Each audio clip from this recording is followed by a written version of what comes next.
Happy New Year to everyone. I had to do this BBC today because it relates to New Year's. At this time of year, we often wish people, peace and joy in the next year and have a happy 2023. And we have a lot of well-wishing, connecting words. And I think that's beautiful. And I think it's nice to have these aspirations. But this year I was quite interested in thinking about the causes. And maybe we should think about creating the causes for these things to happen. And so first I'd say this New Year's retreat that we're going to do is a great start. So anyone who happens not to be here but listens to this can join us this New Year weekend and do purification and learn all about that. And why is that a good point to start with? Is because we're thinking about virtue and non-virtue. And when we think about wishing people a Happy New Year, we need to think about, well, what are the causes of happiness? So from the Buddhist perspective, it's virtue or virtuous actions, which comes down to ethics, that what we do matters, our actions have consequences. And, Buddhists as well as non-Buddhists need role models. And I wanted to kind of focus this talk today on a role model who is not a Buddhist, because everybody needs role models and we all share these aspirations. And people have different faiths or even no faith, but they still need role models that demonstrate such integrity amidst all the kind of pitfalls and attractions that we have in our societies and our cultures. So one person who was actually a Christian and Lutheran was Albert Schweitzer. Has anybody heard of him in this room? Raise your hands. Okay, that's more than I expected. Lots of people of my generation have heard of them. This was a really big name in our household. I think partly because my grandmother was born in Africa and lived there for, I think, her first 11 years. And her father was a missionary, so there's all the religious ties. So Albert Schweitzer was born in 1875 and died in 1965, so he lived to be about 90. And he was from a part of France that's actually German and French in culture. And I'm wondering how many people know that he won a Nobel Peace Prize in 1952. A few. So this was awarded for his philosophy that he developed, which was called Reverence for life. And how many people know that Albert Einstein and the scientific community wanted Albert Schweitzer to raise his voice against nuclear weapons? Two of us. So, and he was a person who wanted to stay out of politics, but he was a household name around the world, actually, in many, many countries. I'll give you a little background on him.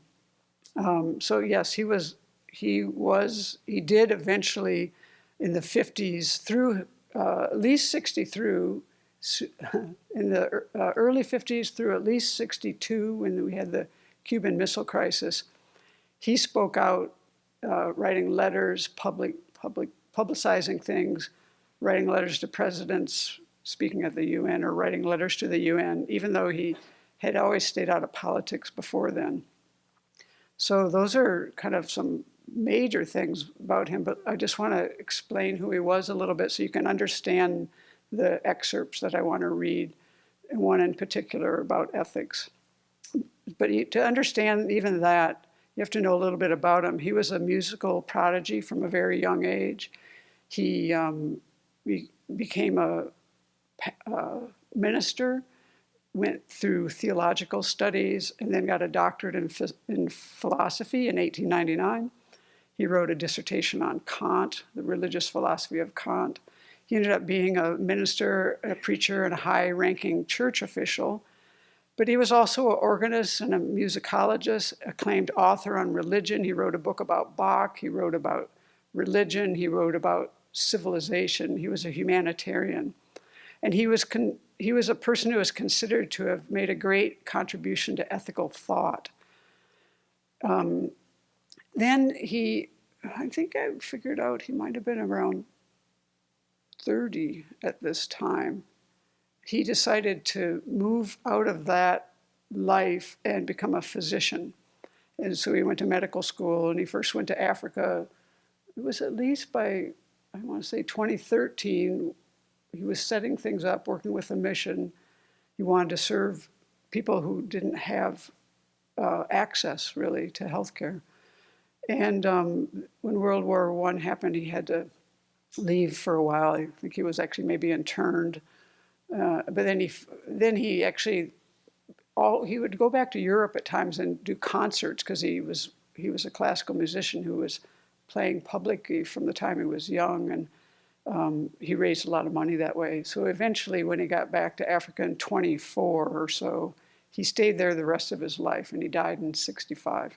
So he spent a lot of time in Africa, and he started a hospital there, and that's what, he was very well known for that.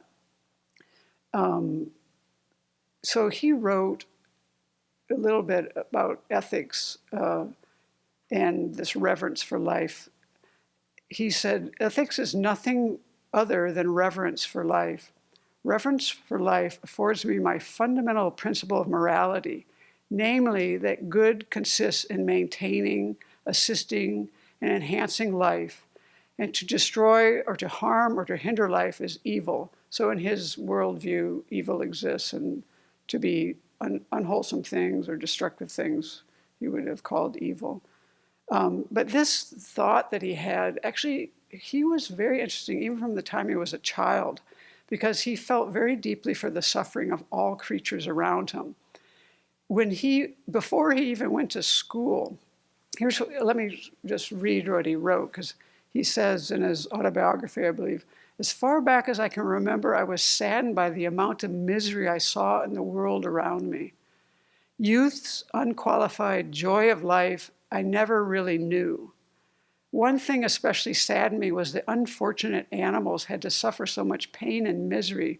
It was quite incomprehensible to me. This was before I began going to school. Why in my evening prayers I should pray for human beings only. So when my mother had prayed with me and had kissed me goodnight, I used to add silently a prayer that I composed myself for all living creatures. And it ran, "O Heavenly Father, protect and bless all things that have breath. Guard them from all evil and let them sleep in peace." So this is a very, good imprints, we would say, as Buddhists. He came into the world with this kind of sensitivity. And then when he was a little older, this is another story that helps you to understand what he was like even when he was young. Twice he went fishing with some boys because they asked him to. And this sport was soon made impossible for me, he says, by the treatment of the worms that were put on the hook and the wrenching of the mouths of the fishes that were caught. I gave it up. From experiences like these, which moved my heart, there grew slowly in me an unshakable conviction that we have no right to inflict suffering and death on another living creature, and that we ought, all of us, to feel what a horrible thing it is to cause suffering and death. So this is how he moved in the world, and he was actually very, he cared a lot about that he had things and others didn't.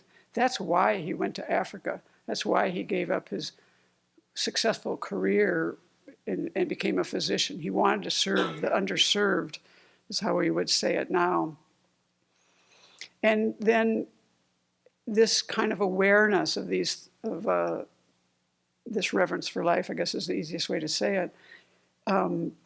He said, a creature's existence is significant to it, just like what we say in our tradition, right? And he said, my relation to my own being and to the objective world is determined by reverence for life. This reverence for life is given as an element of my will to live. And this will to live exists in all creatures and is to be respected.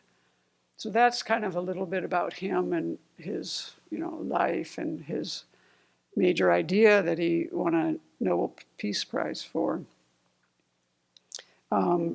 And what I wanted to share was something he wrote about ethics. And I like this because in Buddhism, and I think all people have a tendency to like look at the advantages and the disadvantage of things in order to make behavioral changes or make decisions or adopt or reject things.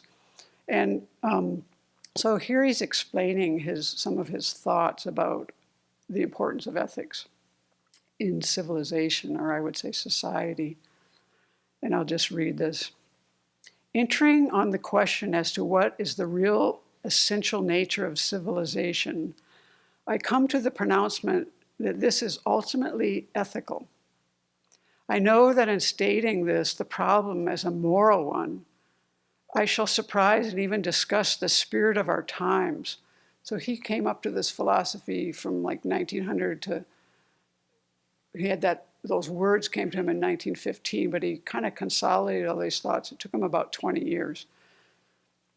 And he went on to say, even discussed in the spirit of our times, which is accustomed to move amidst aesthetic, historical, and material considerations. I imagine, however, that I am myself enough of an artist, which he was, and also of a historian, which he was, to be able to comprehend the aesthetic and historical elements in civilization. And that as a modern physician and surgeon, I am sufficiently modern to appreciate the glamour of the technical and material attainments of our age. So there he connects with all the things that people are valuing that maybe don't want to hear about ethics. Notwithstanding this, I have come to the conviction that the aesthetic and the historical elements and the magnificent extension of our material knowledge and power do not themselves form the essence of civilization, but that this depends on the mental disposition of the individuals and the nations who exist in the world. All other things are merely accompanying circumstances of civilization, which have nothing to do with its real essence. Creative, artistic, intellectual, and material attainments can only show their full and true effects when the continued existence and development of civilization have been secured by founding civilization itself on a mental disposition which is truly ethical. And he goes on to say that, I guess that's how he judges our progress as an individual and as a society. So I think this is really important for us to hear when we, as Buddhists, once we study enough, we come to this conclusion that, our ethics do matter, what we do does matter, and because of our belief in karma, we believe that suffering results from unethical behaviors, essentially, which stem from afflictions, and that our happiness is a product, essentially, of our ethical and wholesome activities, like the boomerang that you send out and comes back, which most people kind of understand that. But I think him placing it against the other pillars of what we value is quite important. And when you just think about, what's happening in the world and what has happened in the world, I think there's truth to his statement that, without ethics, a society can't be stable. And so then all these things that we want to flourish are just being destroyed or can't come about. So I think for even someone who isn't Buddhist, I think it's kind of logical that you can see his point and that it's a good message so that we can really wish everyone a happy new year as well as the causes of that.